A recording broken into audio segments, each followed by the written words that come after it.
What's good, straight up Tennessee family, and happy Friday. I hope that you are awake, eyes opened, and prepared because it's almost time for another Tennessee Vol game day. Listen, man, Tennessee ETSU tomorrow, 3:30 kick there on the SEC Network Plus channels.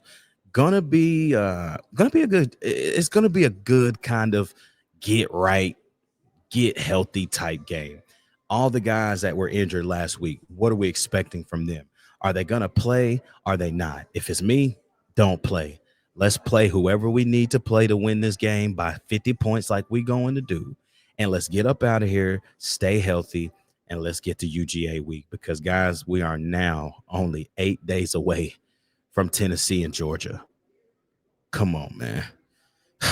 It's go time. We're here. It's almost that time for man meets man, not boy meets boy, man meets man under the lights at Neyland Stadium, week 3. Oh my God, bro, I'm so ready. Listen, y'all, it's our one more day episode. Y'all know how this goes. We got to go ahead and get you the keys to victory. We got to get you our final score predictions, and we have to give you our offensive and defensive playmakers of the game, who we think is going to be, why it needs to be them. And man, then we're gonna get it on, get it ready, man, and get all eyes towards Georgia. So I got my boy Dylan with me tonight, and it's gonna be a great Friday. So you already know what to do, man. Lock in, tap in, and straight up Tennessee, baby. Welcome to the one more day ETSU week. Tennessee's the program to keep an eye on. If you want to know which program that's not currently at the head table of college football, it's Tennessee.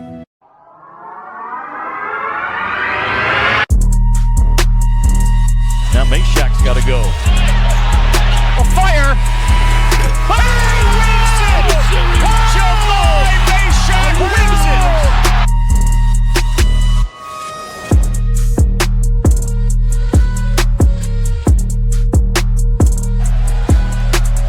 He needs a strike. Burton needs a bolt. Swing and a miss! And for the first time, Rocky Top reaches the mountaintop of college baseball.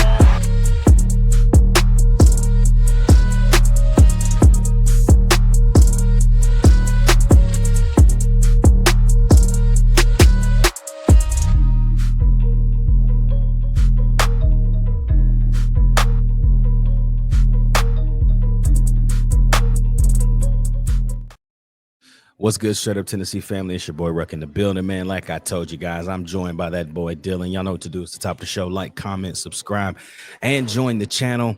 We are soaring, man. I know you guys have seen the numbers. You guys have seen the subscribers.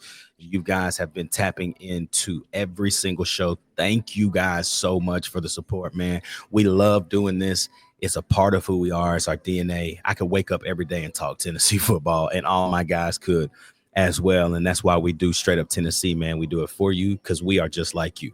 And so big shout out again to my guy Bull over at the Blue Chip Breakdown for just inviting me on to the show for their midweek chat weekly. It's just going to be a fun time. And we've seen a lot of you guys that watch the Blue Chip Breakdown come over and subscribe to Straight Up Tennessee. And I just want you guys to know that we're grateful, man. Like, we do not take that for granted, and we do not take it lightly. What we do is tough, but what we do is what we love. And so we love doing this, and seeing the numbers go up is just another example of why we can't stop and we won't stop, man. And we got Dylan, bro. We got 11 more weeks of this, bro.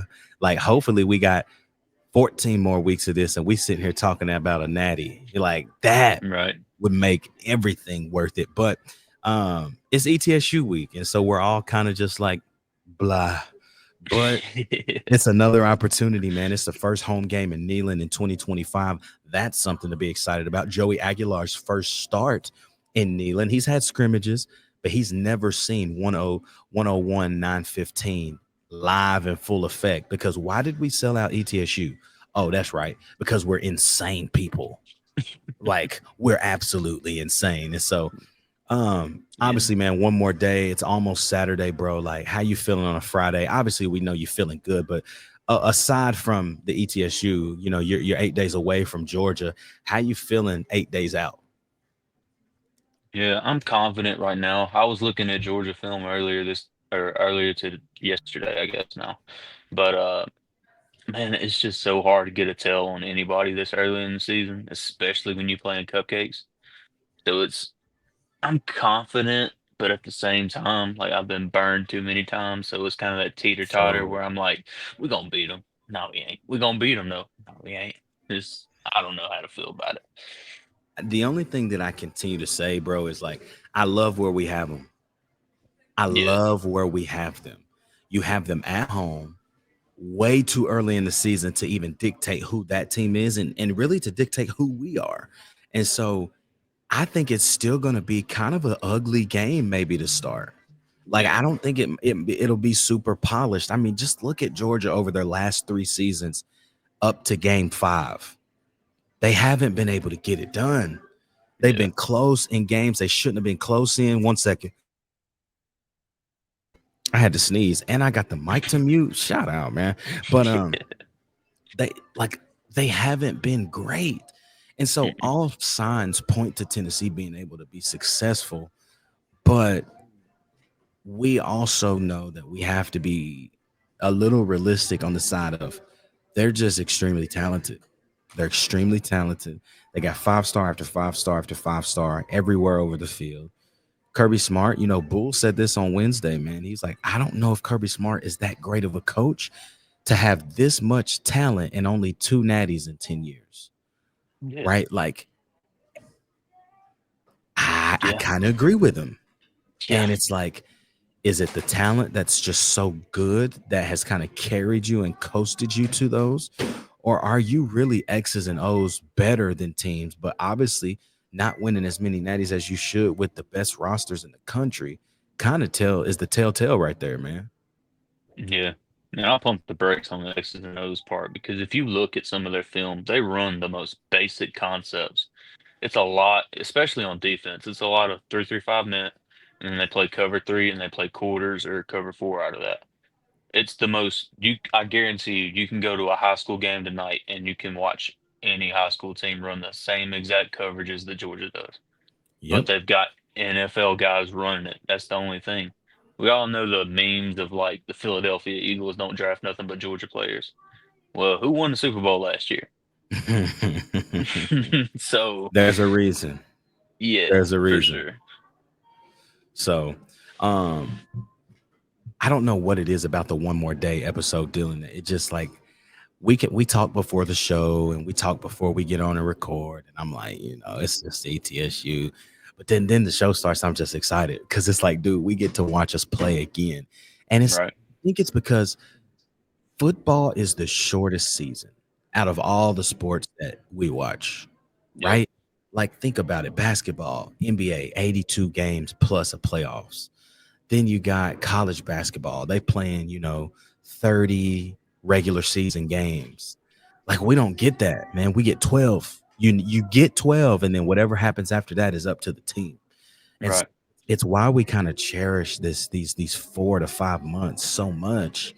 And why you got a reason to be excited. It don't matter who Tennessee's playing, man. We get an opportunity to see these guys strap up in the orange white and go play. Chad Fields, shout out to Chad Fields, VFL. He drops all of his jersey predictions and does a lot of the jersey mock-ups for Tennessee. He got this week wrong, bro. He thought it was going to Yeah, be all orange week, but man, this is when I know we about business, bro. When we come out orange and white, I know we about business. We just like, man, strap up and let's play football, bro. And I for don't sure. changing next week, Dylan. Yeah. Honestly, I don't either. I mean, I know it's probably going to be Checker Neyland. I think they already announced that. But Yep, it is. yeah, don't give them any special treatment. Just a nameless, It's, faceless opponent. that's it.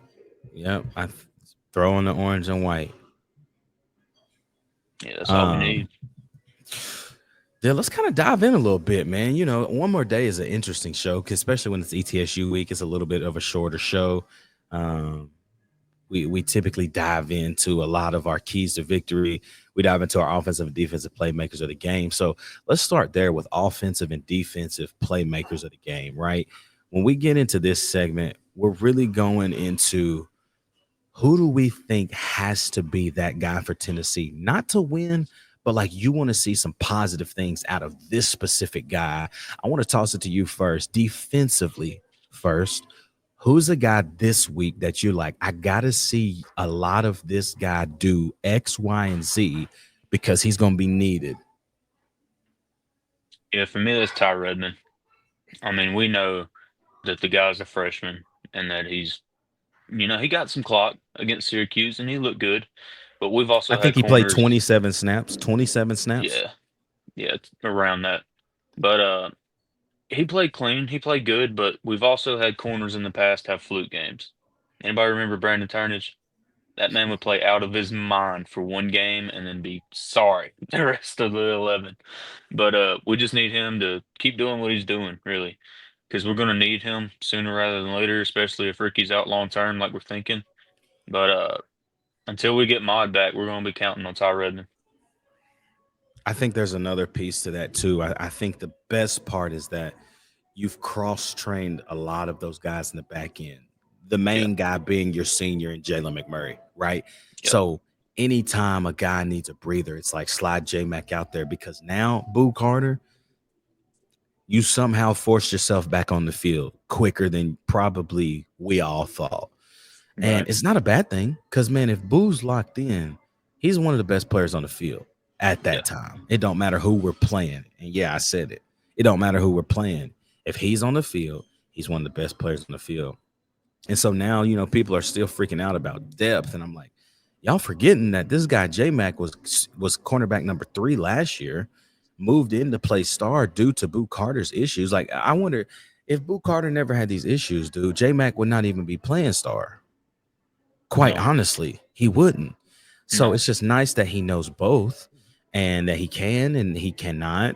But I think that position is safer than we think. I think a lot of the outside analysts who don't really cover Tennessee think that, it's just all over.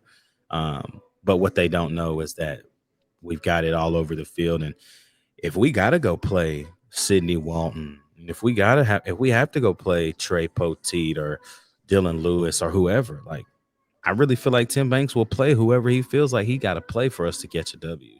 William Wright, even, man. Like, William Wright has played big downs for Tennessee. Let's not forget, this man was on the field in 2022 on the last drive against Alabama. Okay? Yeah. Like, let's not forget. So, for me, bro, defensively, it's a name I didn't hear last week, man. Tyree West. I want to hear just a little bit of my boy Tyree, because if I don't hear your name, Tyree, man, and you on that D line, something ain't right. And so I know he's healthy because he was out there, but I think this week he's going to have more of an opportunity, as he's always in that 2 deep rotation for us. They typically like to go Don Bailey, then Tyree, then the other Tyree Weathersby. And so him and Tyree West and Weathersby are pretty much playing a whole lot of snaps like A1 or 1A, 1B. Yeah. When Don Bailey comes out. So I would like to hear Tyree West's name. If I had an honorable mention, for me, it's going to be Edwin Spillman. I want to see what Ed does this week. We know how fast the dude is. Like, I thought Arion Carter got to Angeli fast on the delayed blitz. And then I saw Ed come in. I was like, oh my goodness. Yeah. Edwin Spillman is going to be very special. And so his crutch right now, like everyone else in that linebacker room, is what does he do when we drop back into Tampa 2? Where does he fit into those zones, especially against a UGA team who's going to run drags, crossers, screens? Like, can we get to the outside quick enough? Can we sit in our zone when that tight end kind of flashes in front of our face? So I think for Edwin Spillman, this is huge, man. This is a huge, huge, huge game for him because he's going to play a ton of football tomorrow. So offensively, Dill, who you got?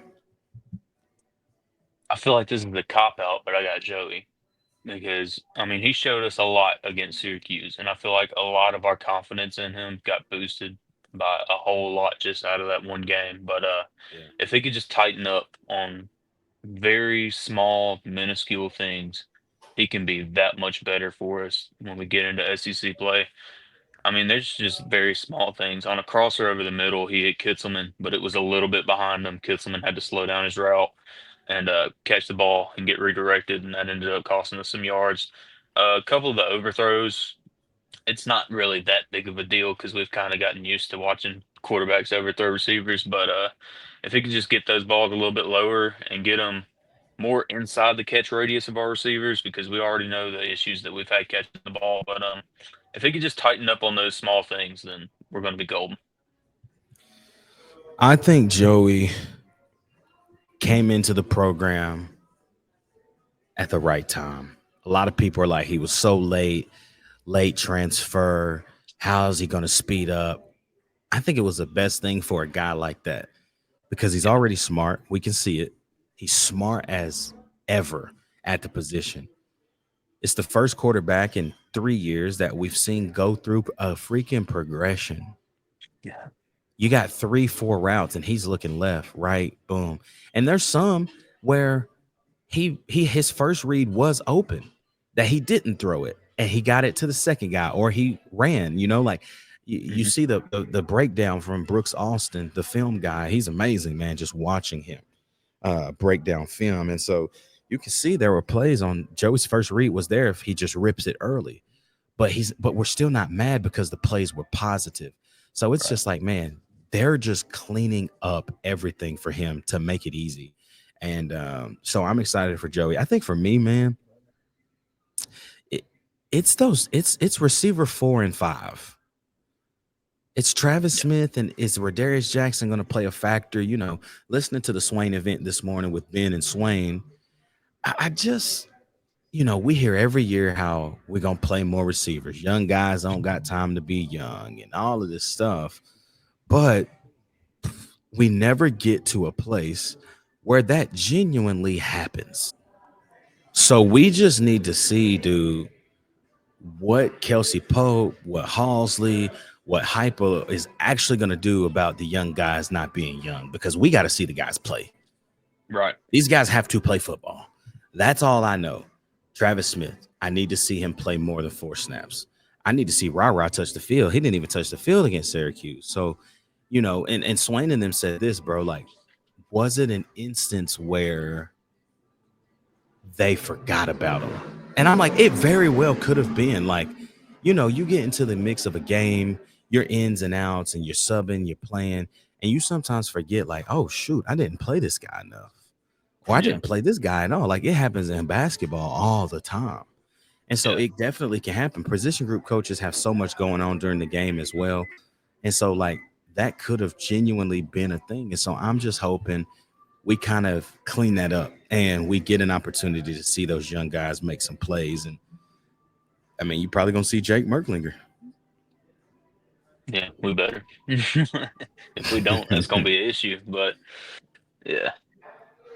Yeah. So, for me, it's receiver 4 and 5. I definitely want to see them make some plays. It'll make me feel a whole lot more confident leading in the SEC play starting next week with Georgia, because we need Bray, we need Mike, we need Chris, but we need those guys even more almost, because what happens if one of those guys go down? They need some reps now. So, deal keys to victory. I've got 5 for you, and I broke it down very similarly to kind of what we've talked about all week. So I'm gonna give you 5, and then I'm gonna let you go. But the first key to victory for me is to start fast and stay locked in. We need to come out with a little bit of urgency, like no lag, no lollygag, no sluggish start, no letting ETSU feel like they even have a life, right? Like, let's establish this momentum early, and let's just put it out of reach in the first quarter. Number 2 for me is dominate the trenches. This team cannot, if this team gets the opportunity to think they can bully you a little bit, you've lost your edge. And Sam Pendleton was pancaking 320 last week. So what he going to do to 260 this week? Right. Like, win the trenches, dominate the trenches. Do not allow either side of the ball, offensively and defensively. Don't allow either one of them to feel like they have a shot. Just dominate, pure dominate. Number 3, limit mistakes. We had a false start on our first drive that probably would have ended up in a touchdown, because that play we were running on the false start was a bootleg, and you could tell how the guys released as far as the receivers. Somebody was about to get naked open. So limit the mistakes. Joey continued to take care of the football, no turnovers. No special teams mess ups, none of that. Like we can't afford to give a team like ETSU possessions because if you give them possessions, it just gives them confidence. You know what I'm saying? Right. Limit the mistakes. Number four, this is I don't know if you say this is like a key to victory per se, but it's just a statement I had. It's like this is a depth development game. Like get the backups meaningful snaps in the first half, bro. Don't wait. Yeah. Like this is a game where we don't wait. Give it to them Yep. now. In middle of the first quarter, I would love to see Travis Smith in the game. Like I would love to see all of our backups in early because this is a game to build that experience for SEC play. Like I said, with receiver 4 and 5, this is going to take us to SEC play, and we're going to need these guys. I'm telling you, we're going to need them. You don't go through an entire season with one of your guys not getting hurt, and so Right. this is a depth development game. And number 5, man, get out injury free. I don't care what we got to do. Like I said, bro, what did I say on Wednesday? I said if they look hurt, just pull them out. Like Yeah. if they holding their stomach like they got a boo boo, tell them to get out, go boo boo, and put the street clothes on. Like Right. we ain't doing none of that, man. So I think with those 5 things, man, Tennessee can handle what they need to handle, and let's get up out of here, injury free, and win this football game. Yeah. I couldn't have said it any better, to be honest with you. Uh, Keep the injuries to a minimum. We want to see those young guys get in. We want to see meaningful snaps from them. I know Heupel has been guilty in the past of like 2022, especially where we'd be up 50 going into halftime, and he still wouldn't pull Hendon because he just wanted to run it up that much. But yeah, I feel like we got to kind of put that to the side. Um, Other than that, man, just don't risk it. Don't play with your food. Limit the turnovers. Limit the flags. And we're going to be golden heading into Georgia. Just get healthy, get in rhythm, build that chemistry, and let's ride. It's a really big week because it's the week before you get into the grind, you know? Yeah. And it's like you play a great Georgia team and then you're back to UAB, who's not very good, Mm-mm. but it's the start of the grind. What do Right. you do this week with it? So, man, that's going to lead us right into just final score predictions deal. Are you sticking with your same score? And if so, let us know what it is. Yeah, I'm sticking with it. 70-7.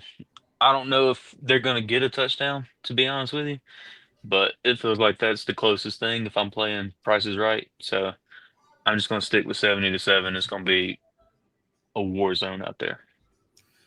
I'm gonna stick with mine. I think I'm gonna go 59-10. I think late in the game, we'll have our 4s in, and they Right. may strike up the band one time. They're gonna have a field goal maybe in the first quarter to just feel alive. Yeah. But I think at the end of the day, 59, and like I said, y'all, I don't think it has to be 70 for it to be pretty. Think about when we scored 70 on on UTC last year. That's the ugliest 70 points I ever saw. Right. It was nothing flashy or nice about it. Like, I'd love to see 3 tutties over 50 yards. Yeah. Like, that's when I'm like, okay, like, Right. y'all need to watch the tape. Yeah. I love So that. I'm going 59-10, and Tennessee covers easy, and we get out at this thing healthy, man, leading into Georgia week. See, look, I told y'all, man, our one more day episode, especially with ETSU week, it ain't gonna be a million years long. Because guys, all we want to talk about is Georgia. And guess Right. what? Sunday after the ETSU game for our next day, we're gonna reflect and recap ETSU. It's what we do. But it's Georgia hate week, man. It's Georgia hate week. Oh gosh, I'm trying to hold my tongue. Have you ever walked in a store, not named PetSmart, not named Petco, not named Pet Supplies Plus, and had anything other than a dog barking at you? Can't say I I have. have. I have, Dylan. I'll never forget it. I was in Georgia in a Walmart getting my kid some formula when he was younger. I had on a Tennessee shirt. I had a grown man bark at me and say, "Go dogs." I said, "This man is ridiculous." And this man is lost because a grown man in his 50s just barked at me like he was a dog. Yeah. That gave me every reason to hate Georgia. And ever since then, I've hated them more because they got grown men thinking that they're actual animals barking at normal humans. Yeah. Y'all, it's Georgia Hate Week, man. ETSU, Tennessee tomorrow. Y'all already know what to do. Like, comment, subscribe, join the channel. We can't wait to be back with you live on Sunday evening, probably 7 o'clock Eastern, 6 o'clock Central. And we're going to go as long as the chat wants us to, Dylan. I feel like it's going to be a long night, and I don't care because it's Georgia week. And it can be as long. Every night going to be a long night because it's go time. We're going to have a lot to talk about. And it's just gonna be fun. It's gonna be a fun week. You know, I haven't even asked my boy, but we might get Todd Kelly on the show next Wednesday just to talk a little bit of ball with us and what he thinks about this Tennessee football. I'm gonna text him, see what we can do. We get TK on the midweek chat and That's right. see what's popping. So y'all look out for it. Look out for Sunday. You already know this, man. Let's go get a W tomorrow. And until then, you already know what it is. Like, comment, subscribe, join. For my guy Dylan, it's your boy Ruck in the building, and we love and we support. We thank you for the support. We'll see you guys on Sunday evening after a Tennessee W over the ETSU Buccaneers. It's straight up Tennessee, baby. We'll see you on Sunday.